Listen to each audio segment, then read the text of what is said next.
오후 2시 정각 제75사단 본부 정문 앞의 아스팔트 위에 검은색 그랜저 한 대가 조용히 멈춰 섰습니다. 엔진 소리가 꺼지자 운전석 문이 열리며 한 명의 중년 여성이 내렸습니다. 그녀의 이름은 최윤정. 58세의 나이답게 얼굴에는 세월의 흔적이 새겨져 있었지만 여전히 고든 자세와 단정한 모습을 유지하고 있었습니다.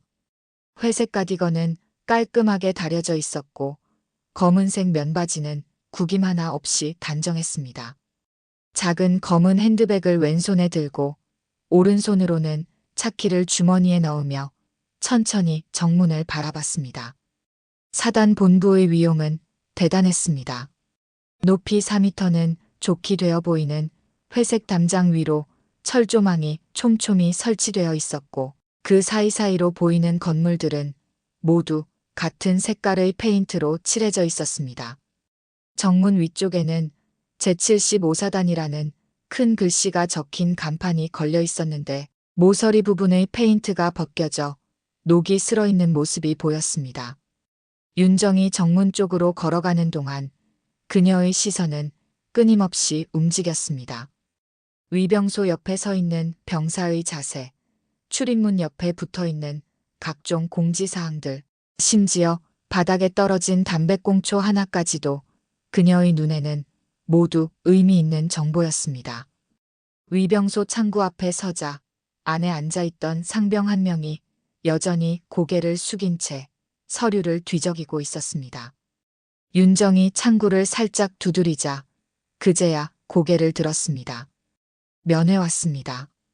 윤정의 목소리는 차분하고 정중했습니다. 하지만 상병은 그녀를 한번 쳐다본 후 다시 서류에 시선을 돌렸습니다. 신분증이랑 면증 주세요. 면증은 여기서 발급받는 거 아닌가요? 아, 그럼 누구 면회예요? 이번에는 좀 더 관심을 보이는 듯한 목소리였습니다. 이준호 일병이요. 사단 직할중대에 있습니다. 제 조카거든요. 상병이 처음으로 제대로 윤정을 쳐다봤습니다. 그의 눈에는 또 하나의 일반적인 민간인 아줌마라는 무관심이 역력했습니다. 하지만 그는 업무는 해야 했으므로 컴퓨터 앞으로 돌아가 타자를 치기 시작했습니다. 이준호. 있네요. 신분증 좀 보여주세요. 윤정이 지갑에서 주민등록증을 꺼내 건넸습니다. 상병은 대충 확인한 후 면회증에 도장을 찍어 건넸습니다. 저기 대기실에서 기다리세요. 부대에 연락해서 부를게요. 감사합니다. 윤정은 정중하게 인사한 후 안내받은 대기실로 향했습니다. 대기실은 생각보다 낡아 있었습니다. 10여 개의 플라스틱 의자가 벽을 따라 놓여 있었고 가운데에는 작은 테이블 하나가 있었습니다. 테이블 위에는 몇 달 된 잡지들과 군 홍보 책자들이 어지럽게 놓여 있었습니다. 윤정은 창문 쪽 의자에 앉았습니다. 창문을 통해 보이는 부대 안쪽 모습을 자연스럽게 관찰할 수 있는 자리였습니다. 앉은 후에야 그녀는 대기실에 다른 사람들도 있다는 것을 깨달았습니다. 한쪽 구석에는 70대쯤 되어 보이는 할머니 한 분이 앉아 계셨습니다. 손에는 큰 보자기에 쌓인 무언가를 들고 계셨는데 아마도 손자에게 줄 음식인 것 같았습니다. 할머니의 얼굴에는 손자를 만날 기대감과 동시에 걱정스러운 표정이 교차하고 있었습니다. 다른 쪽에는 40대 중반쯤 되어 보이는 아버지가 앉아 있었습니다. 작업복 차림으로 보아 일터에서 바로 온 것 같았습니다. 그는 계속해서 시계를 들여다보며 초조해하고 있었습니다. 할머니, 잠깐만요. 갑자기 위병소 쪽에서 큰 소리가 들려왔습니다. 윤정이 고개를 돌려보니 아까 그 상병이 할머니께 소리치고 있었습니다. 할머니께서 뭔가를 여쭤보려고 위병소에 가신 모양이었습니다. 할머니, 큰 소리로 말씀해 주세요. 잘 안 들려요. 할머니께서는 당황스러운 표정으로 목소리를 높이셨습니다. 아이고, 미안하다. 우리 준식이 면회 왔다고 했는데 언제쯤 올 수 있을까 해서. 규정상 면회 시간이 정해져 있으니까 기다리셔야 됩니다. 부르면 나오는 거예요. 상병의 목소리에는 짜증이 역력했습니다. 할머니께서는 더 이상 묻지 못하시고 다시 자리로 돌아가셨습니다. 윤정은 그 광경을 지켜보며 가슴이 답답해졌습니다. 저 할머니는 아마도 멀리서 버스를 몇 번 갈아타며 손자를 보러 오셨을 것입니다. 그런데 젊은 군인이 연로하신 분께 저런 식으로 말하는 게 과연 옳은 일일까요? 30년 전 윤정이 소위로 처음 부임했을 때도 이런 모습들을 많이 봤습니다. 민간인들을 대하는 일부 군인들의 태도는 그때나 지금이나 크게 달라지지 않은 것 같았습니다. 권위를 내세우며 불친절하게 대하는 모습, 규정을 앞세워 융통성 없이 처리하는 모습들 말입니다. 시간이 흘러가면서 대기실에는 더 많은 사람들이 들어왔습니다. 젊은 어머니, 아버지들, 그리고 연인으로 보이는 여자분까지 모두들 같은 표정이었습니다. 가족을 만날 수 있다는 기대감과 함께 이 낯선 군대라는 곳에 대한 약간의 위축감이 섞여 있는 표정이었습니다. 윤정은 시계를 보았습니다. 이미 30분이 넘게 기다리고 있었습니다. 그동안 창문을 통해 본 부대 안쪽 모습은 어떨까요?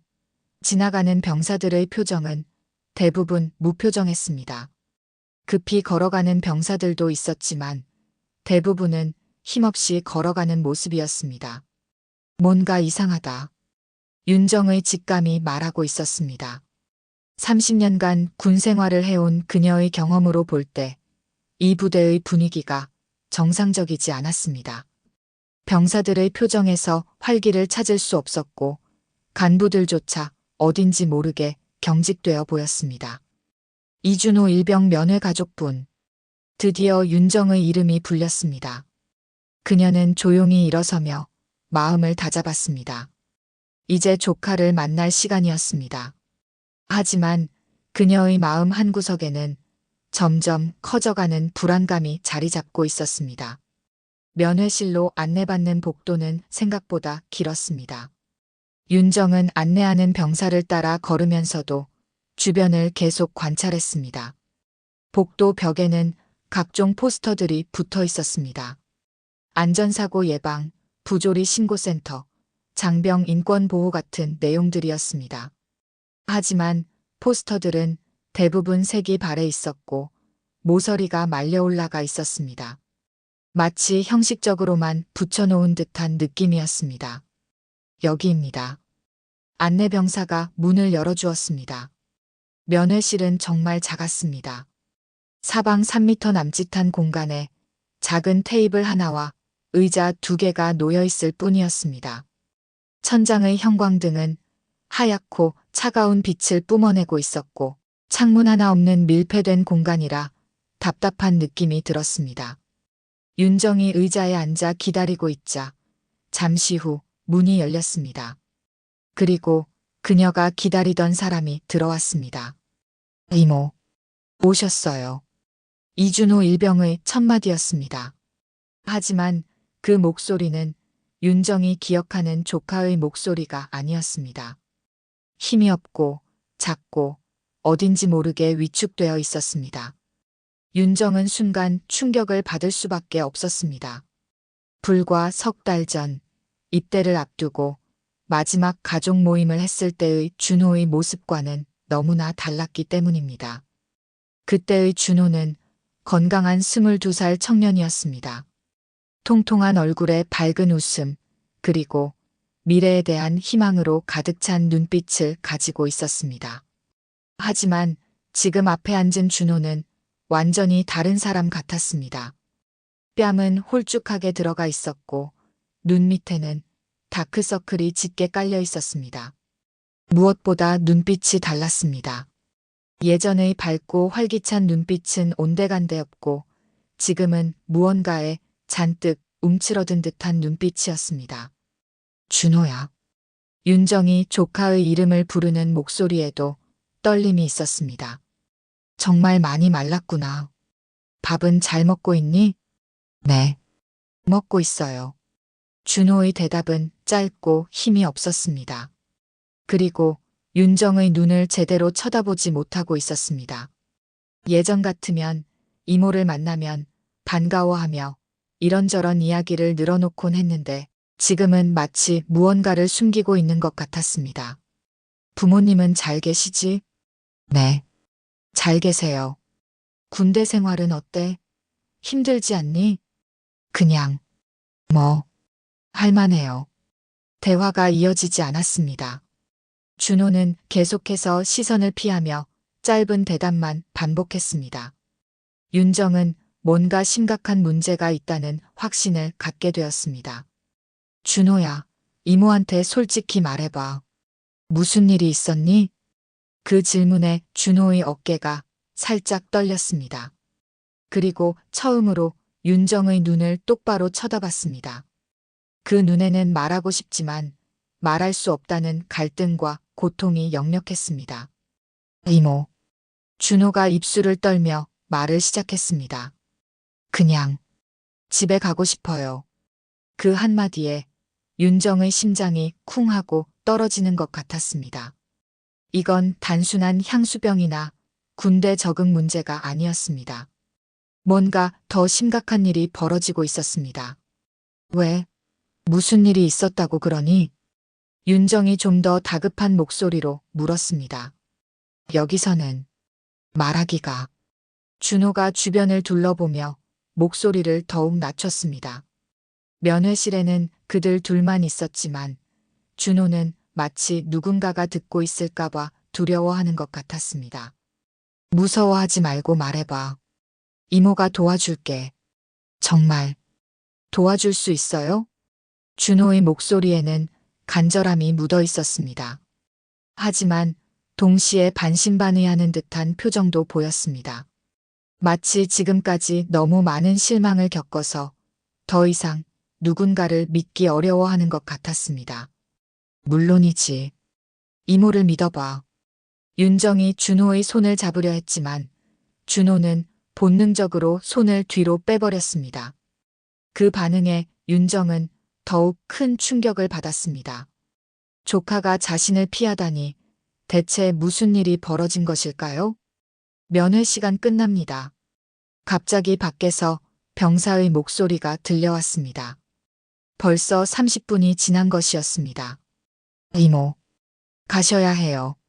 준호가 일어나며 말했습니다. 준호야, 잠깐만. 다음에 또 와주세요. 준호가 서둘러 문 쪽으로 향했습니다. 하지만 문 앞에서 잠시 멈춰서 뒤돌아봤습니다. 이모, 정말 감사해요.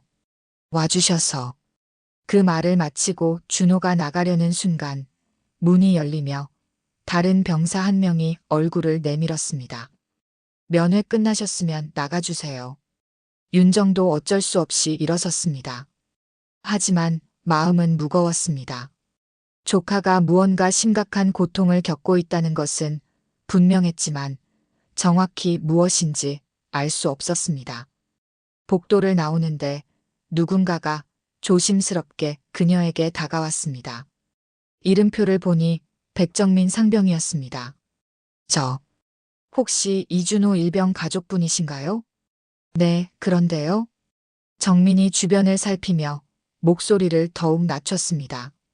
저기, 잠깐 얘기 좀 할 수 있을까요?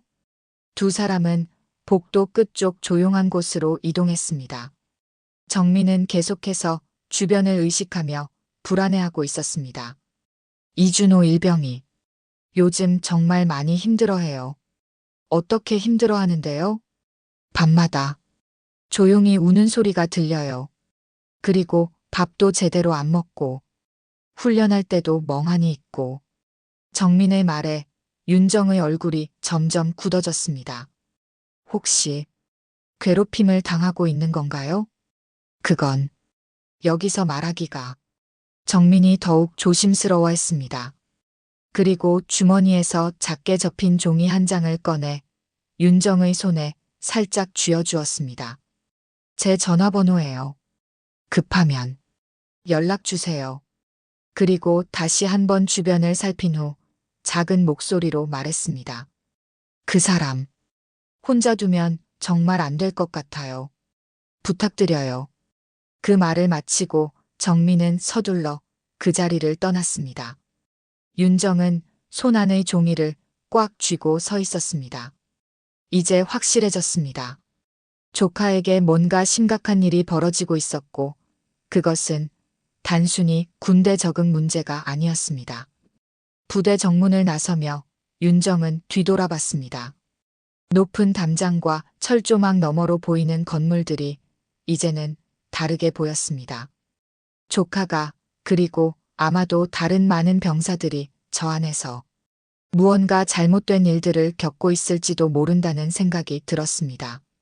차에 올라타면서 윤정은 단단히 결심했습니다. 내일 다시 이곳에 올 것이라고. 하지만 이번에는 그냥 조카를 걱정하는 이모가 아니라 뭔가 더 적극적인 조치를 취해야겠다고 생각했습니다. 다음 날 오전 10시 윤정은 어제와 똑같은 복장으로 다시 제75사단 정문에 나타났습니다. 회색 가디건에 검은색 바지, 그리고 작은 핸드백까지 모든 것이 어제와 동일했습니다. 하지만 그녀의 마음가짐은 완전히 달랐습니다. 어제 그분이시네요. 또 면회 오셨어요? 위병소의 같은 상병이 윤정을 알아보며 물었습니다. 아니요. 어제 핸드폰을 면회실에서 떨어뜨린 것 같아서요. 혹시 찾을 수 있을까 해서 왔어요. 아, 그러시구나. 그럼 면회실이랑 복도 쪽 한번 둘러보세요. 상병은 별다른 의심 없이 윤정을 안으로 들여보냈습니다. 윤정은 천천히 걸으며 어제 갔던 면회실 쪽으로 향했습니다.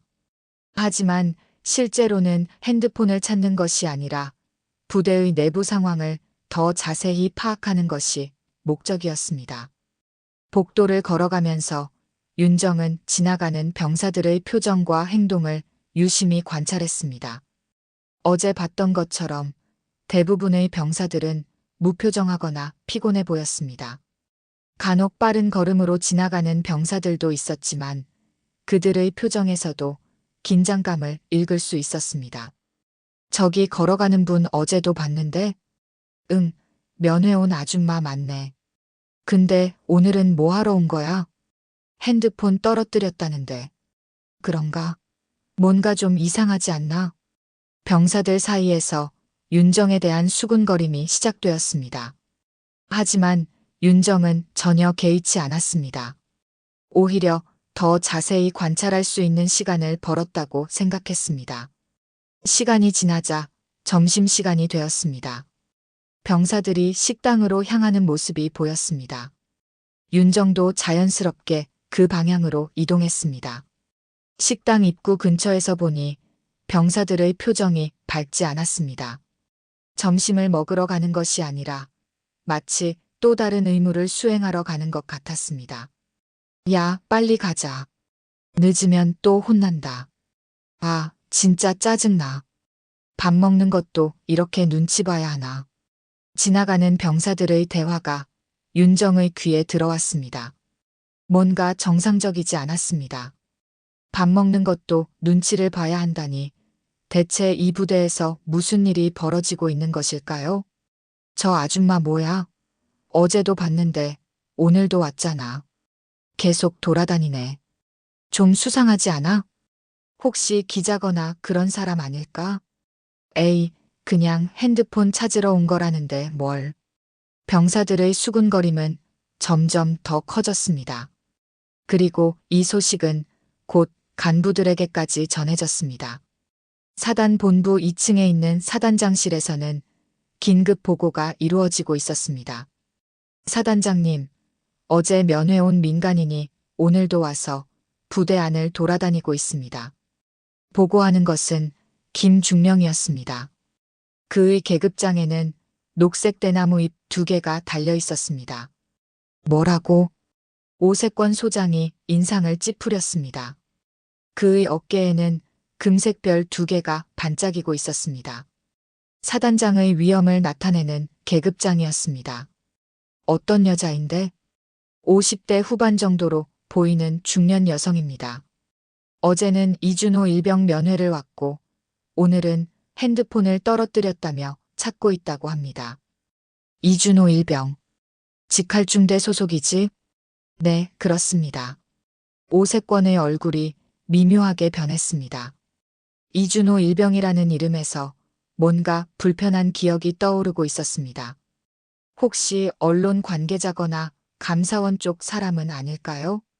그럴 가능성도 있겠군. 확인해 봐야겠어. 오세권이 자리에서 일어났습니다. 내가 직접 가서 확인해 보지. 사단장님께서 직접 가실 필요는. 아니야. 이상한 일이니까 내가 직접 처리하는 게 좋겠어. 오세권은 부관과 함께 사단장실을 나섰습니다. 복도를 걸어가면서 그는 생각했습니다. 만약 정말로 언론 관계자나 감사기관 사람이라면 큰 문제가 될 수 있었습니다. 특히 최근 몇 달간 직할중대에서 벌어진 일들을 생각하면 더욱 그랬습니다. 식당 근처에 도착하자 멀리서 윤정의 모습이 보였습니다. 평범한 중년 여성의 외모였지만 오세권은 뭔가 예사롭지 않은 기운을 느꼈습니다. 그녀가 서 있는 자세, 주변을 관찰하는 눈빛, 모든 것이 일반적인 민간인과는 달랐습니다. 저 여자가 문제의 그 사람인가? 오세권이 부관에게 작은 목소리로 물었습니다. 네, 맞습니다.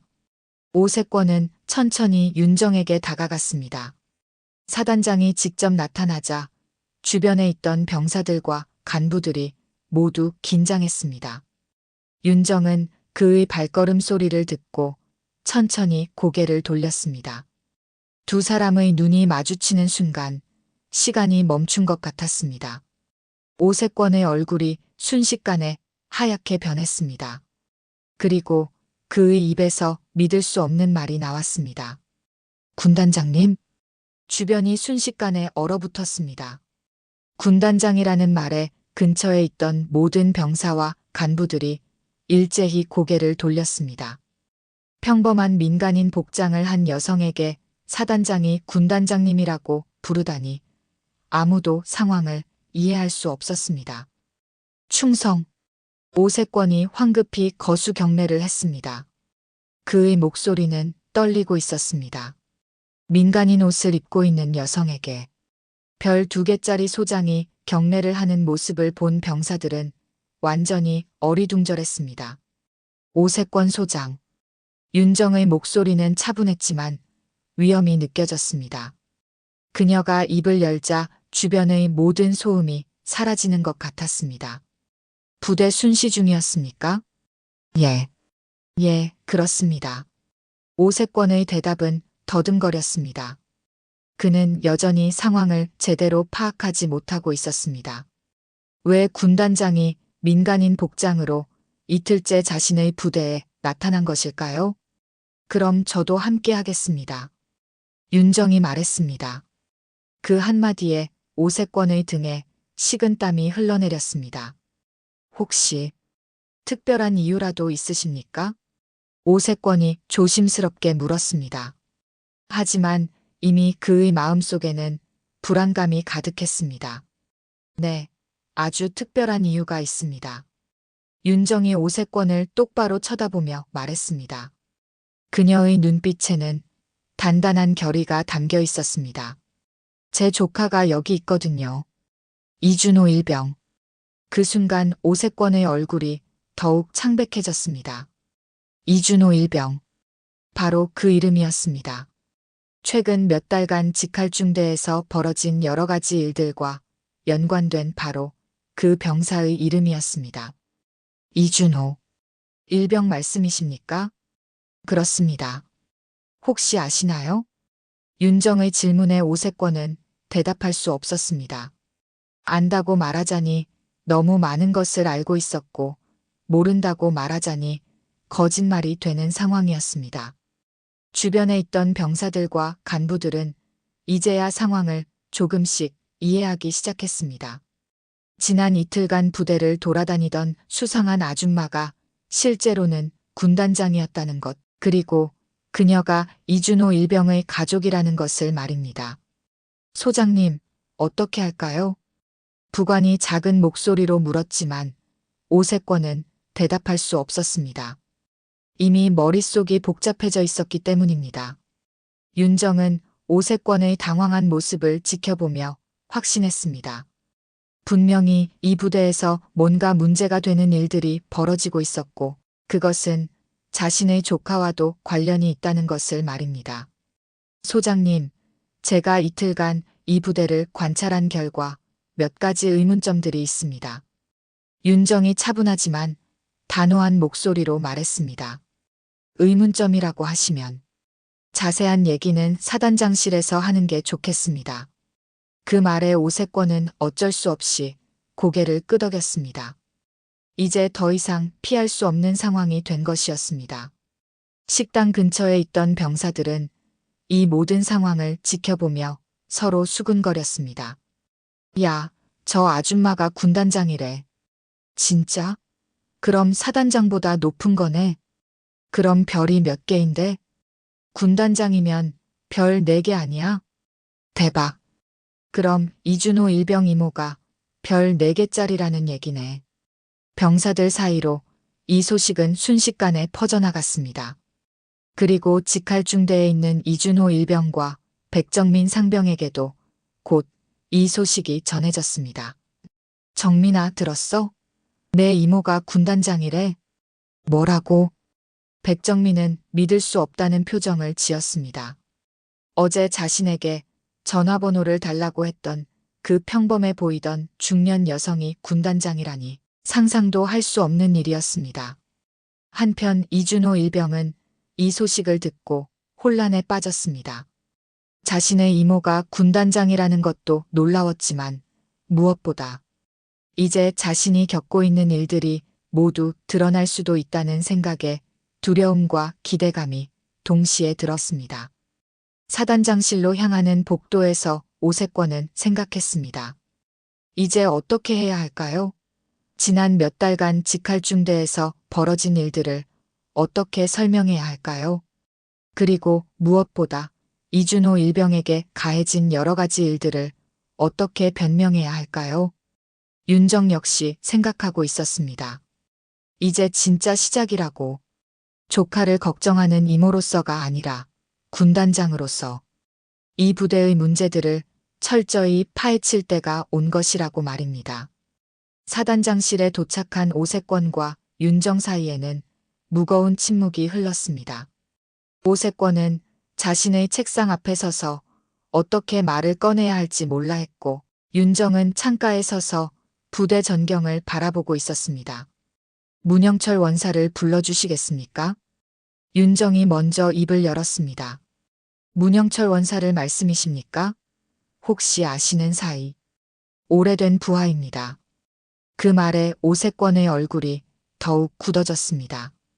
군단장이 이 부대의 주임원사와 개인적인 관계가 있다는 것은 예상치 못한 변수였습니다. 잠시 후 문영철 주임원사가 사단장실에 들어왔습니다. 그의 계급장에는 태극 무늬가 새겨져 있었습니다. 장군님, 문영철은 윤정을 보자마자 놀란 표정을 지었습니다. 그리고 곧바로 차렷 자세를 취했습니다. 영철아, 오랜만이네. 장군님, 언제 오셨습니까? 연락을 주셨으면. 연락할 일이 아니었어. 개인적으로 온 거니까. 윤정이 문영철을 보며 미소를 지었습니다. 10년 전 아프가니스탄에서 함께 파병 임무를 수행했던 믿을만한 부하였습니다. 영철아, 사단장도 있으니까 세 사람이서 얘기 좀 하자. 문영철의 얼굴에 긴장이 스쳤습니다. 군단장과 사단장이 함께 있는 자리에서 무슨 얘기를 해야 하는 것일까요? 영철아, 이 부대 분위기가 어떤 것 같니? 윤정의 질문에 문영철은 오세권을 힐끗 쳐다봤습니다. 사단장 앞에서 부대에 대한 부정적인 얘기를 할 수는 없는 노릇이었습니다.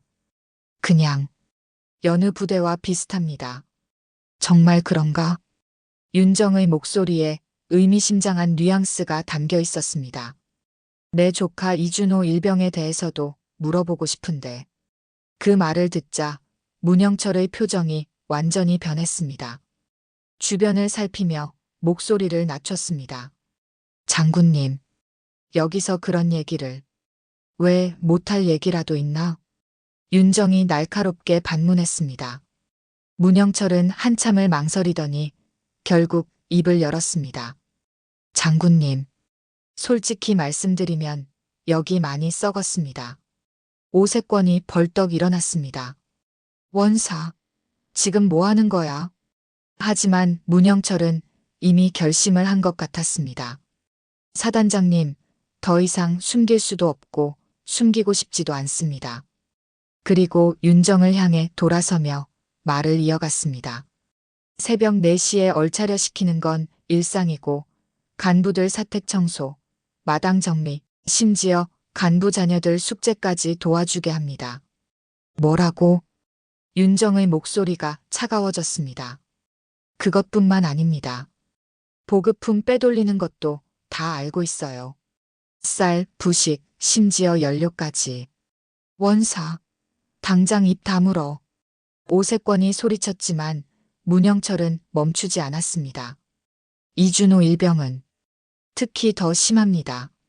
워낙 착하고 말 잘 들어서 더 많이 시키거든요. 윤정의 주먹이 꽉 쥐어졌습니다. 구체적으로 어떤 일들인가? 토요일, 일요일 없이 간부들 집일 도와주고 중대장님 아들 과외도 시키고 늦게 끝나면 밥도 못 먹어요. 문영철의 목소리에 오랫동안 참아온 분노가 묻어 있었습니다. 그런 일들을 왜 지금까지 보고하지 않았습니까?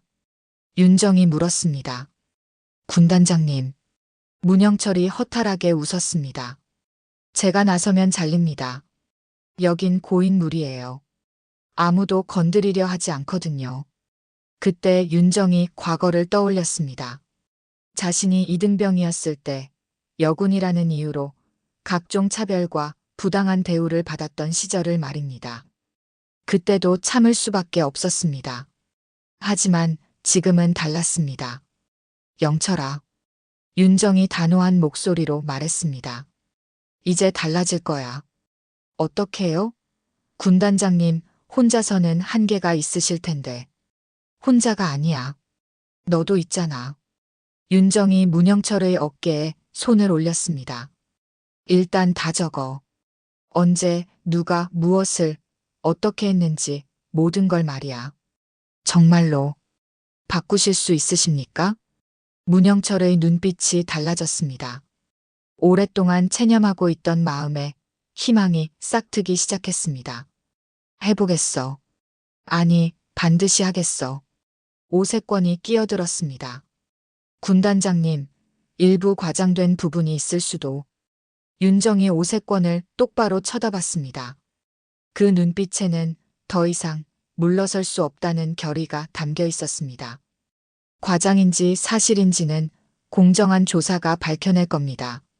문영철이 작은 목소리로 중얼거렸습니다. 여전히. 장군님은 변하지 않으셨군요. 어떤 뜻이야? 아프가니스탄에서도 그러셨잖아요. 부당한 일에는 절대 타협하지 않으시고. 윤정은 그때의 기억을 떠올렸습니다. 파병지에서도 여러 가지 부조리한 일들이 있었지만 그녀는 절대 눈 감지 않았습니다. 그때나 지금이나 자신의 신념은 변하지 않았습니다. 영철아, 오늘부터 모든 걸 기록해. 그리고 내일 아침 9시에 독립조사단이 들어올 거야. 오세권의 얼굴이 하얗게 질렸습니다. 독립조사단이라고요?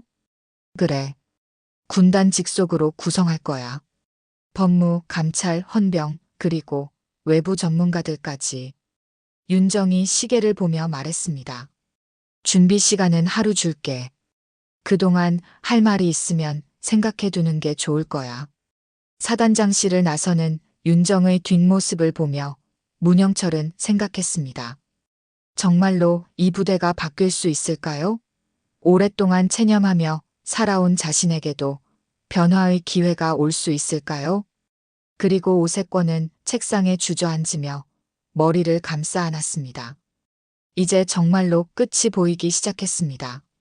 다음 날 오전 9시 제75사단에는 평소와 완전히 다른 분위기가 감돌았습니다. 군단에서 파견된 독립조사단 8명이 도착한 것입니다. 윤정은 이제 민간인 복장이 아닌 정복을 입고 있었습니다.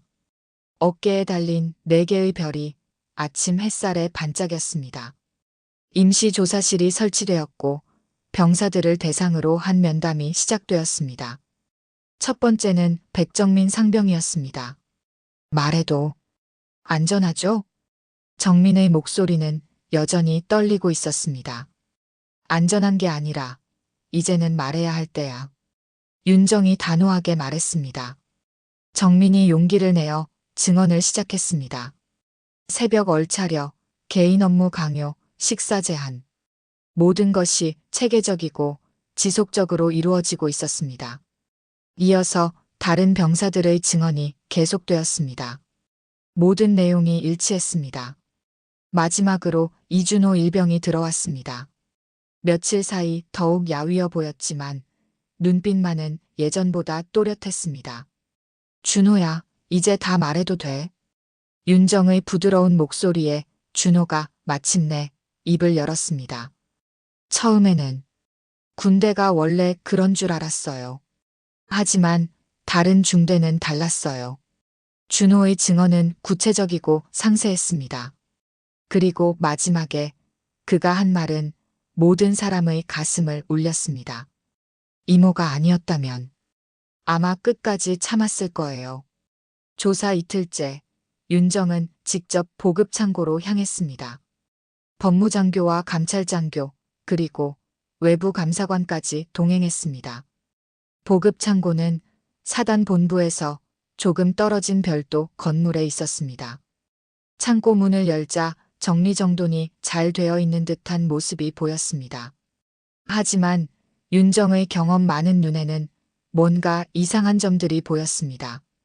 선반들이 생각보다 텅 비어 있었고 일부 구역은 아예 빈 박스들로만 채워져 있었습니다. 장부를 보여주세요. 윤정이 보급 담당 상사에게 말했습니다. 상사는 식은땀을 흘리며 두꺼운 장부를 꺼냈습니다. 쌀 현재 보유량이 480포라고 되어 있네요. 네. 그렇습니다. 그럼 실제로 세어보죠. 감사관들이 직접 쌀포를 세기 시작했습니다. 결과는 충격적이었습니다. 실제로는 200포밖에 없었습니다. 280포는 어디 갔습니까? 윤정의 차가운 질문에 상사는 대답하지 못했습니다. 식용유는 어떤가요? 또 다른 감사관이 식용유 저장고를 확인했습니다. 장부상으로는 200리터가 있어야 했지만 실제로는 50리터 뿐이었습니다. 닭고기, 돼지고기도 확인해 보겠습니다. 냉동고를 열어보니 상황은 더욱 심각했습니다. 거의 텅 비어 있다시피 했습니다. 상사, 이제 정말로 말할 때가 됐습니다. 윤정이 보급 담당 상사 앞에 앉으며 말했습니다. 상사는 한참을 망설이더니 주머니에서 작은 수첩을 꺼냈습니다. 이걸 보시겠습니까? 수첩을 펼치자 세밀하게 기록된 내용들이 나왔습니다.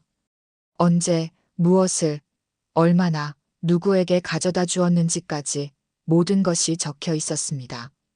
쌀 20포 마이너스 오세권 사단장 자택 닭고기 30kg 마이너스 방현대장 자택 식용오일 10리터 마이너스 김중령 자택 고춧가루 5kg 마이너스 이대위 자택. 윤정은 수첩을 한 장 한 장 넘겨가며 읽었습니다. 기록은 거의 1년치가 되었습니다. 그리고 가장 충격적인 것은 이런 기록들이 너무나 체계적이고 정기적이라는 점이었습니다. 이게 내가 군인으로서 한 일이 맞나? 윤정의 조용한 질문에 상사는 고개를 떨궜습니다. 죄송합니다. 하지만 시키는 대로 할 수밖에 없었습니다. 누가 시켰나? 중대장님이. 그리고 사단장님께서도 직접. 그 순간 창고 밖에서 소란이 일었습니다. 오세권 소장이 부관들과 함께 급히 달려온 것이었습니다. 무슨 일입니까? 왜 갑자기 창고를? 오세권이 말을 멈췄습니다. 윤정이 손에 들고 있는 수첩을 본 순간이었습니다. 소장님, 이 수첩에 대해서 할 말이 있으신가요? 윤정이 수첩을 들어보이며 물었습니다. 오세권의 얼굴이 순식간에 하얗게 변했습니다. 그런 게 아닙니다. 그럼 뭡니까? 쌀 20호가 정기적으로 소장님 자택으로 간 건 어떻게 설명하시겠습니까? 주변에 있던 다른 간부들도 모두 당황했습니다. 자신들의 이름도 그 수첩에 적혀 있을 것이라는 걸 알고 있었기 때문입니다. 군단장님, 이건 오해입니다. 오해라고요? 윤정의 목소리가 더욱 차가워졌습니다. 그럼 이 수첩의 기록들이 모두 거짓이라는 말씀인가요? 오세권은 더 이상 변명할 말을 찾을 수 없었습니다. 그날 저녁 긴급 간부회의가 소집되었습니다. 연대장, 대대장, 중대장들이 모두 참석했습니다. 회의실의 분위기는 무거웠습니다. 윤정은 조사 결과 자료들을 하나씩 펼치며 말했습니다. 이것은 개인의 일탈이 아닙니다. 조직적이고 체계적인 부정행위입니다. 간부들은 아무도 제대로 고개를 들지 못했습니다. 더욱 심각한 것은 이런 일들이 병사들에게 전가되었다는 점입니다. 윤정이 다른 자료를 꺼냈습니다. 부족한 식자재 때문에 병사들의 급식 질이 떨어졌고 그 책임을 병사들에게 돌려 추가 노동을 시켰습니다. 군단장님, 그런 의도는? 한 중령이 말하려 했지만 윤정이 손을 들어 제지했습니다. 의도가 중요한 게 아닙니다. 결과가 중요합니다. 회의실이 조용해졌습니다. 내일부터 이 부대는 특별관리 체제로 들어갑니다. 그리고 관련자들은 모두 조사를 받게 됩니다. 오세권이 마지막으로 말했습니다. 군단장님, 제가 모든 책임을 지겠습니다. 책임은 각자가 져야 합니다. 소장님 혼자 질 수 있는 일이 아니에요. 그날 밤 사단 본부는 잠들지 못했습니다. 변화의 바람이 불기 시작한 것입니다. 조사 발표 다음 날 각종 언론에서 이 사건을 대대적으로 보도하기 시작했습니다. 제75사단 보급품 횡령 및 병사 가혹행위 사건 여군 최초 군단장, 직접 수사 지휘, 체계적 부정부패, 1년 이상 지속. 오세권 소장은 그날 아침 일찍 사단장실에서 개인 물품들을 정리하고 있었습니다. 책상 위에 놓인 가족사진, 벽에 걸린 각종 표창장들, 그리고 30년 군 생활의 추억들이 담긴 물건들을 하나씩 박스에 담았습니다. 사단장님, 문영철 원사가 조심스럽게 문을 두드렸습니다. 들어와. 오세권의 목소리는 힘이 없었습니다. 정말 이렇게 끝나는 건가요? 문영철이 물었습니다. 그의 목소리에도 복잡한 감정이 섞여 있었습니다. 내 잘못이야. 내가 미안해할 일은 아니야. 오세권이 마지막 물건을 박스에 담으며 말했습니다. 하지만 영철아, 나는 괜찮아. 오히려 이렇게라도 끝나서 다행이라는 생각도 들어. 오세권이 창문을 바라보며 말했습니다. 처음엔 나도 올바른 군인이고 싶었어. 하지만 언제부터인가 타협하게 되더라고. 작은 것부터 시작해서. 문영철은 말없이 듣고 있었습니다. 작은 타협들이 쌓이고 쌓여서 결국 이렇게 됐네. 그때 전화벨이 울렸습니다. 국방부에서 걸어온 전화였습니다. 네, 알겠습니다. 오늘 오후에 출석하겠습니다. 전화를 끄는 오세권이 한숨을 쉬었습니다. 영철아, 앞으로 이런 일이 다시는 없도록 해라. 네, 알겠습니다. 그리고 최윤정 장군님께 감사하다고 전해라. 감사하다고요? 응. 나를 이 늪에서 건져주셔서 말이야. 오세권이 마지막 박스를 들고 사단장실을 나섰습니다. 복도에는 많은 간부들과 병사들이 서 있었습니다. 어떤 이들은 동정의 눈빛으로, 어떤 이들은 복잡한 표정으로 그를 바라봤습니다. 한편 국방부에서는 긴급회의가 열리고 있었습니다. 이 사건을 어떻게 처리할 것인가? 언론의 관심이 너무 크다. 조용히 덮기는 어려울 것 같은데. 최윤정 장군은 어떤 입장인가? 철저한 수사와 처벌을 요구하고 있습니다. 그리고 재발 방지 대책까지 요구하고 있고요. 국방장관이 고민에 빠졌습니다. 최 장군을 만나서 직접 얘기해보자. 다음 날 윤정은 국방부로 출두했습니다. 국방장관과의 면담에서 그녀는 확고한 입장을 밝혔습니다. 장관님, 이런 일들이 다시는 발생하지 않도록 시스템을 바꿔야 합니다. 구체적으로 어떤 방안을 생각하고 있나? 첫째, 모든 부대에 독립적인 감시 체계를 구축해야 합니다. 둘째, 병사들이 직접 신고할 수 있는 시스템을 만들어야 하고요. 셋째, 보급 시스템을 완전히 투명하게 개선해야 합니다. 국방장관이 고개를 끄덕였습니다. 좋다. 그 방안들을 시범사업으로 시작해보자. 감사합니다. 윤정이 나오며 생각했습니다. 이제 진짜 시작이라고. 한 개 부대의 변화가 아니라 전군의 변화 말입니다. 그날 저녁 뉴스에서는 이 사건의 후속 소식들이 연달아 보도되었습니다. 국방부, 전군 부조리 척결 특별대책 발표. 병영문화 개선을 위한 종합계획 수립 최윤정 군단장, 개혁 총책임자로 임명. 변화의 바람이 불기 시작한 것입니다. 석 달 후 제75사단은 완전히 달라져 있었습니다.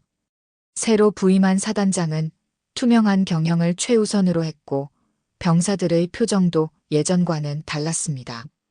이준호 일병은 건강을 완전히 회복했을 뿐만 아니라 장교 후보생 시험에도 합격했습니다. 그의 얼굴에는 다시 예전의 밝은 웃음이 돌아와 있었습니다. 준호야, 정말 많이 달라졌구나. 윤정이 조카를 보며 흐뭇해했습니다. 이모. 아니, 장군님 덕분입니다. 내가 포기하지 않았기 때문이야. 처음에는 정말 무서웠어요. 말해도 소용없을 것 같고 오히려 더 힘들어질까 봐서. 이준호가 솔직하게 말했습니다. 하지만 이모가 나타나셔서 정말 기적 같았어요. 기적이 아니라 당연한 일이었어. 잘못된 건 반드시 바로잡아야 하는 거니까. 그로부터 2달 후 국방부 영빈관에서는 특별한 행사가 열렸습니다. 윤정의 대장별 4개 진급 기념식이었습니다. 최윤정 대장. 사회자의 호명에 윤정이 단상으로 올라갔습니다. 국방장관이 직접 새로운 계급장을 달아주었습니다. 어깨에 달린 4개의 별이 조명을 받아 반짝였습니다. 관중석에는 많은 사람들이 앉아 있었습니다. 가족들, 동료들, 그리고 그녀와 함께 일해온 부하들까지. 그 중에서도 특히 눈에 띄는 사람이 있었습니다. 이준호 소위 후보생이었습니다. 그는 정복을 입고 반듯하게 앉아 있었고 그의 눈에서는 눈물이 흘러내리고 있었습니다. 축하합니다, 대장님. 행사가 끝난 후 이준호가 윤정에게 다가왔습니다. 고마워, 준호야. 이모. 아니, 대장님. 정말 감사합니다. 이모가 아니었다면 저는. 이제 그런 얘기 그만하자. 내가 앞으로 어떤 군인이 될지가 더 중요해. 이준호가 고개를 끄덕였습니다. 저도 대장님처럼 올바른 군인이 되겠습니다. 좋은 마음이야. 하지만 잊지 마라. 올바른 군인이 되는 것은 어려운 일이야. 매 순간 선택해야 하거든. 행사장 한쪽에서는 문영철 원사도 참석해 있었습니다. 그는 윤정에게 다가와 말했습니다. 장군님, 정말 축하드립니다. 영철아, 내가 있어서 가능한 일이었어. 아닙니다. 장군님의 용기 때문이었죠. 용기라. 윤정이 잠시 생각에 잠겼습니다. 영철아, 나는 용기라고 생각하지 않아. 그냥 해야 할 일을 한 것뿐이야. 그게 바로 용기 아닙니까? 문영철의 말에 윤정이 미소 지었습니다. 그렇게 생각할 수도 있겠네. 그때 한 명의 젊은 여군 소위가 조심스럽게 다가왔습니다. 대장님, 축하드립니다. 그리고 질문 하나 해도 될까요? 물론이지. 저도 대장님처럼 될 수 있을까요? 그 질문에 윤정이 잠시 멈춰섰습니다. 그리고 그 젊은 소위의 눈을 바라봤습니다. 그 눈에는 간절함과 동시에 두려움이 섞여 있었습니다. 포기하지 않는다면 반드시 가능해. 정말요? 정말이야. 하지만 쉽지는 않을 거야. 나도 수없이 넘어졌고 수없이 좌절했어. 윤정이 젊은 소위의 어깨에 손을 올렸습니다. 중요한 것은 넘어져도 다시 일어나는 거야. 그리고 옳다고 생각하는 일을 끝까지 해내는 거고. 네, 명심하겠습니다. 행사가 모두 끝나고 윤정이 혼자 국방부 건물 옥상에 올라갔습니다. 서울 시내가 한눈에 내려다 보였습니다. 어디선가 젊은 병사들이 훈련을 받고 있을 것이고 어디선가는 새로운 간부들이 부임하고 있을 것입니다. 정말로 바뀔 수 있을까? 윤정이 혼자 중얼거렸습니다. 그때 휴대폰이 울렸습니다. 문자 메시지였습니다.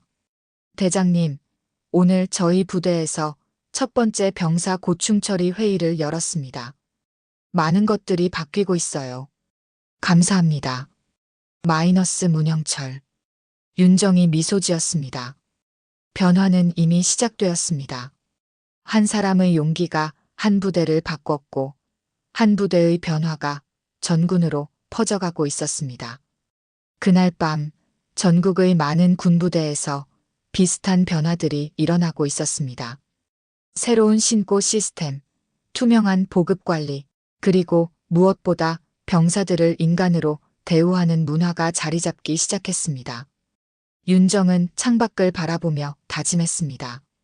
이 변화를 계속 지켜나가겠다고.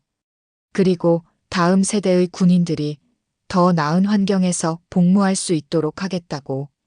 변화는 끝난 것이 아니라 이제 막 시작된 것이었습니다.